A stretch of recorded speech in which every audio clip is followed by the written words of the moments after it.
Hello everybody, Josh here.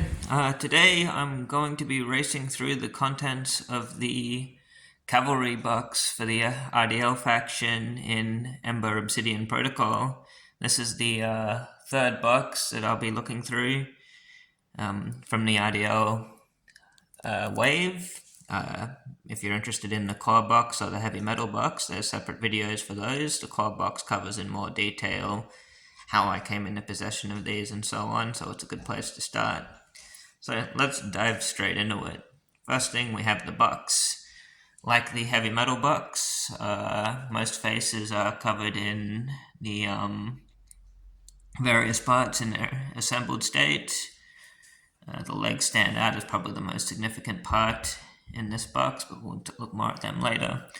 The motive for this box is is a horse, and there's some cool artwork of this biomechanical horse around on the different faces of the box. On the underside, list of everything that's in there. On the side, some assembled mechs. On that side, more parts. So let's dive right in there, and I'm going to need both hands for this, so I'll lift the lid off. So the lid lifts off this one, just like in the heavy metal box.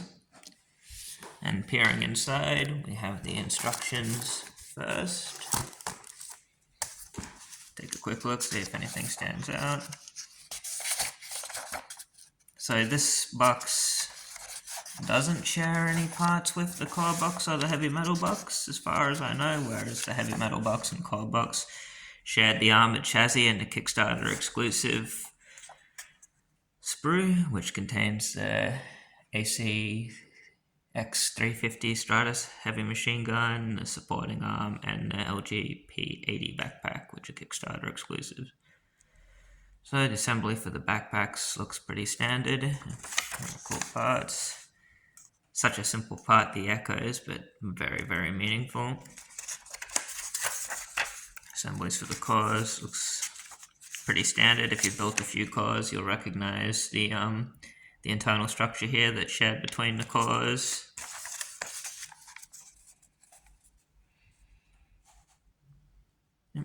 Doesn't look too daunting. The legs, these are going to be important, and I believe there's a lot of scope for customization in these, and geez, many thrusters on them too. But I'm interested to see how those shins assemble. I believe they can be mounted, yeah. They've got rails on them so that the length can be adjusted. That's pretty cool. Or they can, rather than shins, cannons, I think is the equine term. And yeah.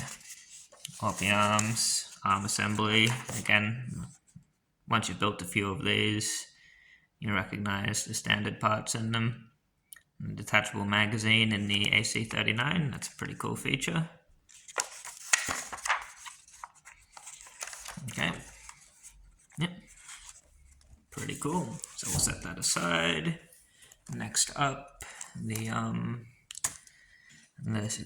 color and pattern guides and the transfers and things like that. This is the same that's included in the core box and the heavy metal box.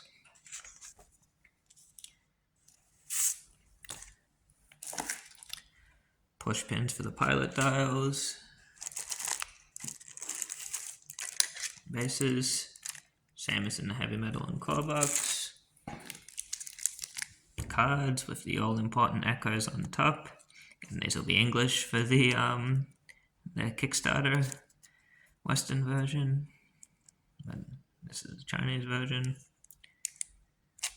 Cool.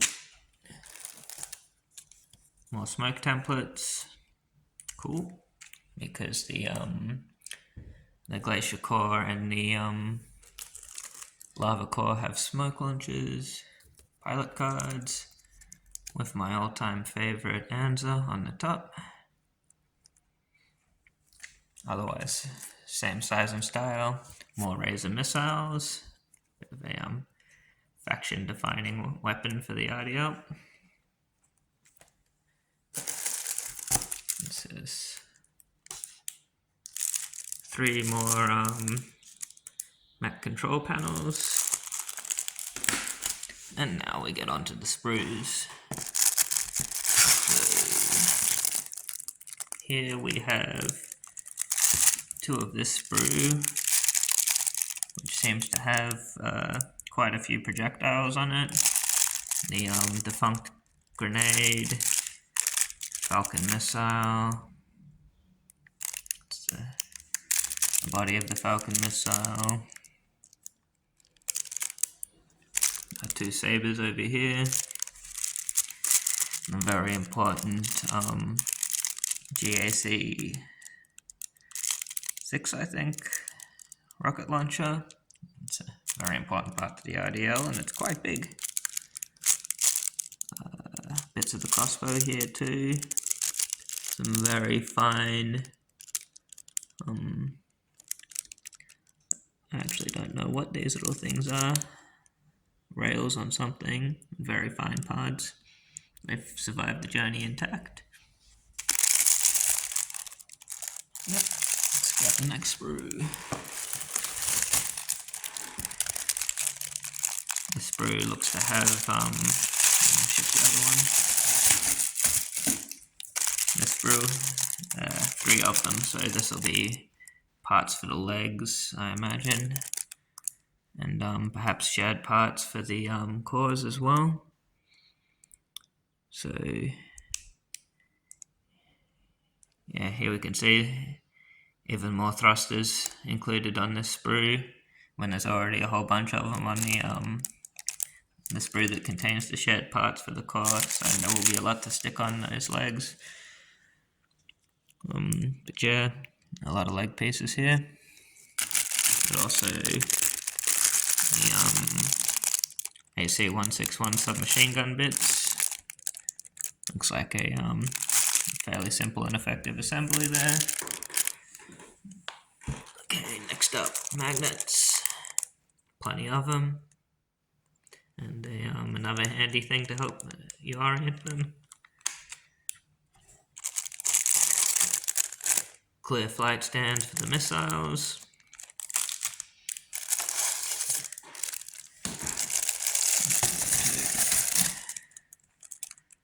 This is a sprue for drones and Razor missiles.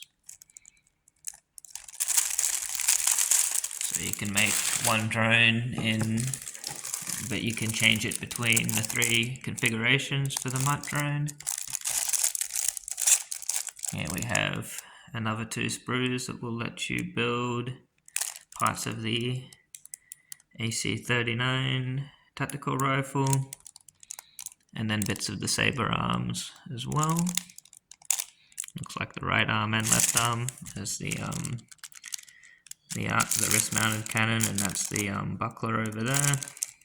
Cool.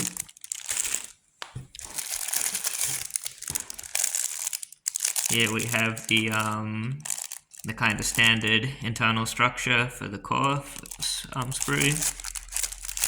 There's 3 of them, so enough to make 3 cores. There's the spinal assembly, the starting point of the internal structure. Some of these parts are shared across most arms too. The forearm pivots, the elbow joints, and the wrists. And parts that are shared on the waists and legs as well. All go on this sprue. Very important sprue that you'll all become very familiar with in good time, I think. And lucky last, I see mainly backpacks here. Yep. Bits of backpacks. Not actually sure what that launcher is for. Maybe they're the Falcon launcher. There's echoes, all important. Didn't know it had those kind of openings in it. It's a bit cooler than I thought. For a very for its understated for its battlefield impact, the Echo's backpack. A couple more handlebars. Wouldn't be RDL without them. Not sure what these little things are, but I'll have to be careful not to lose them. Right. And these look like bits of the Pippa core. I'm sorry, not called a Pippa anymore, an Aurora core. Very cool. So that's all the sprues. And then we have transfers and cardstock. Okay, I might have to tip those out. There we go. Alright, what do we have? Pilot dials, ammo counters, intercept tokens, link dials, pretty standard fare. Stance tokens, transfers, seems to be a bit of texture on this one. And that's that. That's the cavalry box. I'll be looking forward to getting a set of those legs together. Have a lot of battlefield impact, and the glacier core is also an incredibly important part for the RDL. So yeah, time to get started. Thanks for watching.